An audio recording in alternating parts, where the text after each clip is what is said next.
Halo, halo, halo, assalamualaikum, masya Allah, tabarakallah.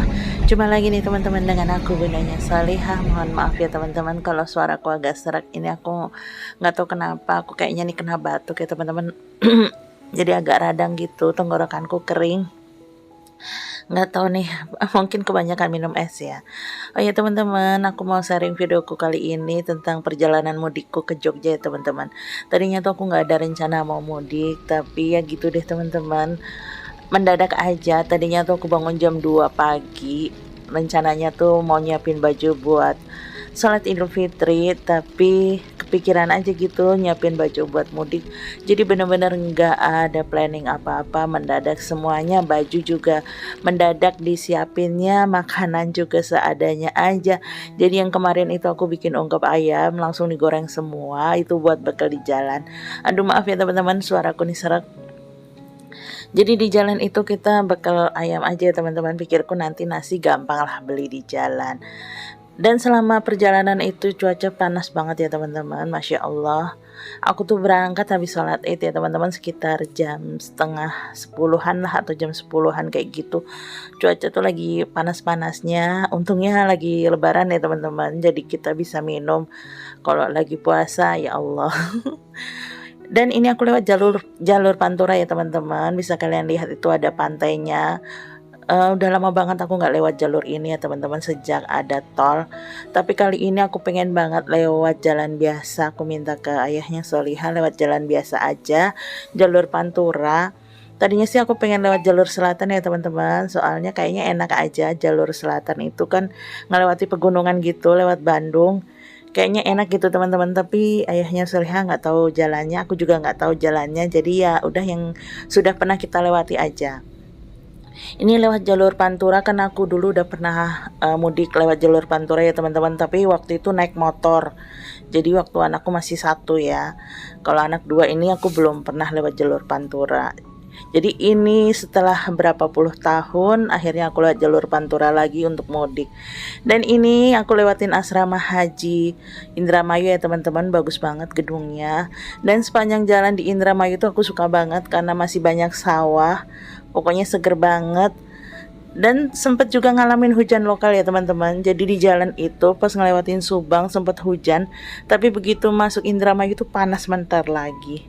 Nah, nanti dia ada videonya pas saat hujan ya teman-teman. Pokoknya hujannya deras banget. Deras banget tapi begitu sampai Indramayu itu langsung kering. Dan ini karena kita nerusin perjalanan nggak berhenti terus, jadinya agak lama sampainya ya teman-teman. Jadi aku rencananya nggak langsung ke Jogja, tapi mampir dulu ke Temanggung, ke tempat saudara dari pihak ibu aku ya teman-teman, yaitu adik dari almarhumah ibu aku. Dan kami tuh malamnya sempet nginep dulu di Jalan Sukoharjo kayak gitu, di sebuah masjid. Di situ ramai juga, banyak pemudik yang nginep di situ karena emang jalannya itu lumayan ekstrim ya teman-teman. Bagi kalian yang pernah lewat jalan ke Sukoharjo atau ke Temanggung, lewat Sukoharjo pasti tahu ya jalannya agak ekstrim kayak gitu.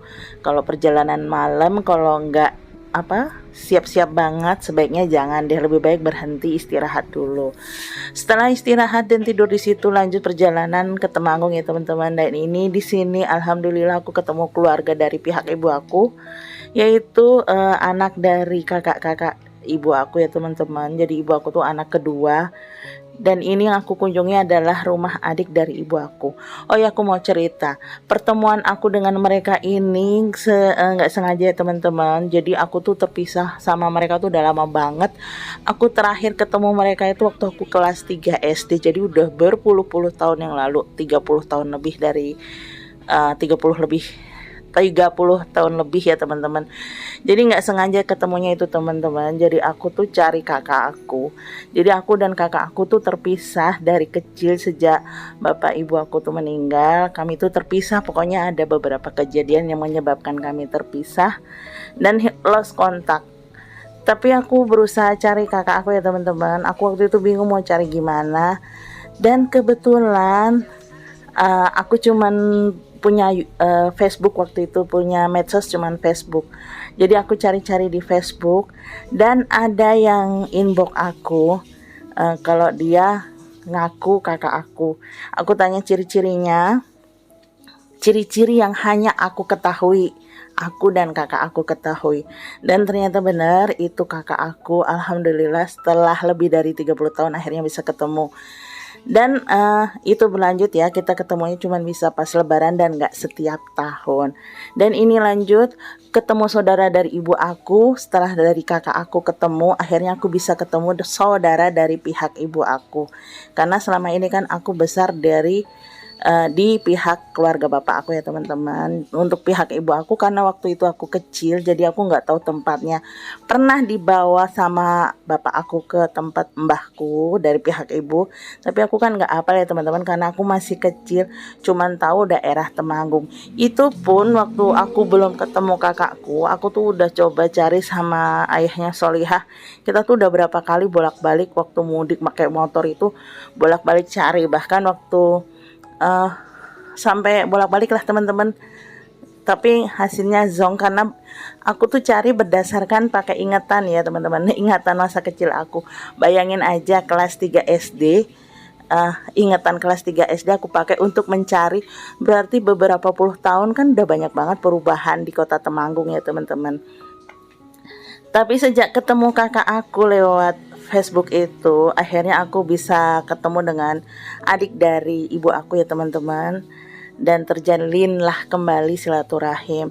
Itu baru ketemu adik dari ibu aku ya teman-teman. Dan yang kemarin itu akhirnya ketemu dengan kakak dari ibu aku. Cuman nggak ketemu kakak dari ibu aku langsung, tapi ketemu dengan anak-anaknya ya teman-teman. Karena qadarullah, bude aku itu malamnya itu terjatuh dari tangga, jadi dibawa ke rumah sakit di Semarang. Jadi pas jadi apa ya, pas selipet lah kayak gitu lah, selisih jalan lah. Jadi aku datang, bude aku dibawa ke rumah sakit di Semarang sama anaknya. Jadi ya belum sempat ketemu teman-teman. Mudah-mudahan di lebaran tahun depan bisa ketemu. Setelah dari Temanggung itu aku lanjut ke Jogja. Memang tujuan aku Temanggung dulu ya teman-teman, baru ke Jogja, soalnya biar nggak bolak-balik karena lumayan kan perjalanan dari Jogja ke Temanggung. Dan lanjut ini dari Temanggung aku langsung ke Jogja. Kita udah pesan tempat nginep dulu ya teman-teman. Ini tempat nginep yang sudah aku pakai atau aku tinggali kalau ke Jogja selama beberapa kali mudik ini. Dan aku suka banget tempatnya karena tempatnya itu di tempat yang premium. Jadi deket banget sama Malioboro atau sama Jalan Malioboro, jalan kaki tuh pokoknya deket banget. Depan maupun samping kanan kiri itu udah banyak banget hotel-hotel, pokoknya rame banget teman-teman. Cari makan juga gampang, pokoknya recommended banget. Cuman aku sarankan kalau kalian mau nginep di Jogja, terutama di sekitar Malioboro, aku sarankan kalian jangan lewat Malioboro setelah maghrib karena dijamin macet parah dan kalian akan dialihkan. Aku pernah lewat dari maghrib itu ya teman-teman. Jadi ceritanya aku habis dari Temanggung sampai ke Jogja itu lewat dari maghrib. Akhirnya kita diputar-putar karena nggak bisa masuk jalan Malioboro. Akhirnya terpaksa ya teman-teman, kita parkir di tempat lain yang jauh dari tempat nginep.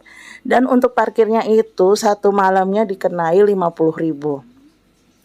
Dan ini alhamdulillah aku udah sampai di tempat nginep aku ya teman-teman. Ini tempat nginep aku namanya Wisma Nindra Hotel Syariah. Jadi kalau kalian mau nginep di sini, kalian harus sudah suami istri atau muhrim, atau harus didukung dengan surat maaf, keterangan kalau kalian muhrim ya teman-teman, kalau kalian bukan suami istri, karena ini wisma khusus muslim. Tempatnya untuk range harga itu tergantung ya teman-teman. Kalau yang aku ambil sekarang ini harganya masih termasuk murah ya menurut aku teman-teman. Kalau harga lebaran begini 400 yang aku tempatin nanti nih teman-teman, karena aku pakai kasur tambahan nambah 100.000 jadi 500 per malamnya. Ada juga kamar yang 400.000 per kamar. Kalau yang aku ini kan 400.000 per malam. Ada juga yang 500.000, ada juga yang 300.000, tergantung sih teman-teman. Dan aku pilih yang kamar ini yang 400.000 per malam dan jadi 500.000 per malam karena ada kasur tambahan. Karena aku suka ada balkonnya ya teman-teman, dan balkonnya ini langsung menghadap ke jalan. Jadi kalau pengen duduk-duduk santai enak ya teman-teman. Fasilitasnya wifi, TV, air panas, ya seadanya aja sih teman-teman. Yang pasti ada wifi, TV, air panas. Terutama wifi ya teman-teman. Wifi itu penting buat kita ya. Dan nggak lupa AC karena Jogja itu panas, rata-rata di sini penginapan itu pakai AC. Dan untuk kalian kalau mau nginep di sini, aku sarankan kalian telepon dulu ya teman-teman. Soalnya tempat parkirnya terbatas, jadi nanti mereka akan menolak yang mau nginep kalau bawa mobil. Jadi kalau kita sudah pesan duluan, telepon duluan, insya Allah tempat parkir sudah mereka sisihkan kayak aku kemarin. Jadi aku pas di jalan itu udah nelpon duluan kalau aku mau pesan kamar. Jadi mereka udah siapkan tempat parkir untuk aku. Dan seperti inilah penampakan kamarnya ya teman-teman. Lumayan lah, aku nginep di sini sekitar 3 hari. Karena hari pertama buat istirahat, hari kedua besoknya tuh aku mau ke tempat saudara suamiku ya teman-teman. Dan hari seterusnya itu ya buat istirahat, jalan-jalan sendirilah. Aduh, maaf apa belibet. Nah ini teman-teman kamarnya. Kalau menurut aku ya lumayan lah ya, walaupun bukan hotel yang berbintang kayak gimana gitu. Sampai di sini dulu ya teman-teman video aku. Semoga ada hal-hal baik yang bisa kalian ambil. Oh ya teman-teman, sebagai info, kemarin itu perjalanan dari Cikarang sampai ke Jogja, aku menghabiskan bensin sekitar 400.000. Itu pun masih ada sisa ya teman-teman sampai Jogja. Itu aku dari Cikarang terus ke Temanggung baru ke Jogja ya teman-teman. Dan menurut aku bensinnya termasuk irit karena cc mobilku itu kecil ya teman-teman, cuman 1000 cc. Dan kalau dibandingkan dengan naik lewat tol sama sih teman-teman ngabisin bensinnya. Siapa tahu nanti bermanfaat buat kalian yang mau ke Jogja. Assalamualaikum warahmatullahi wabarakatuh. Bye bye. Selamat berlibur.